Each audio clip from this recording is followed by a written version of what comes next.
রাম রাম ভাই, সবাই কেমন আছো? আশা করি সকলে ভালো আছো। আমি রঘু, আর সকাল সকাল উঠে পড়েছি। আর আমাকে যেতে হবে একবার মার্কেট, কারণ আমার ছেলেটাকে নিয়ে একবার যেতে হবে সেলুনে। তাই চলে গেলাম বিকাশদার সেলুনে। আর বিকাশদার সেলুনে গিয়ে ছেলের চুলটা কাটালাম। আর আমি এখানে দেবাদা আর বিকাশদার সেলুনে বেশিরভাগ চুল কাটি। আমার আজ সেলুনে চুল কাটা 5 বছর হচ্ছে দেবাদার কাছে। আর ছেলের জন্য একটা জুতো নিতে হবে, তাই একটা দোকানে গেলাম আর বেটার জন্য একটা জুতো নিলাম।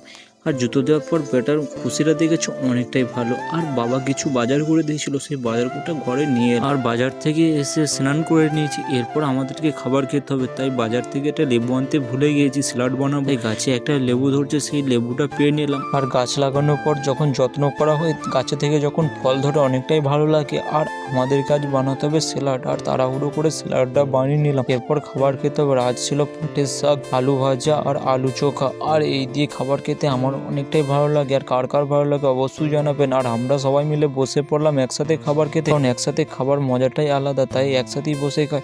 আর সন্ধ্যের সময় মায়ের সাথে আমি বসে পড়লাম সন্ধ্যে দেখাতে, কারণ বাড়িতে থাকি না, অনেকদিন পর বাড়ি এলাম, কিন্তু ভালোভাবে ঠাকুর প্রণাম করা হয় না। আমিও ঠাকুর প্রণাম করতে বসলাম এবং আমার ফুল ফ্যামিলিও ঠাকুর প্রণাম করতে বসেছিল। আর সন্ধ্যের দিকে ঘরে কিছু সিমুই ছিল, তাই বউকে বললাম একটু সিমুইটা বানিয়ে দাও। আর বউ সেই সিমুইটা বানিয়ে দিচ্ছিল। আর বানানোর পর অনেকটাই টেস্ট হয়েছিল, আর সবাই মিলে খেলাম। চলো আজ এই পর্যন্ত, দেখা হচ্ছে নেক্সট কোনো ভিডিওতে। আশা করি সকলে ভালো থাকবেন, সুস্থ থাকবেন। Thank you.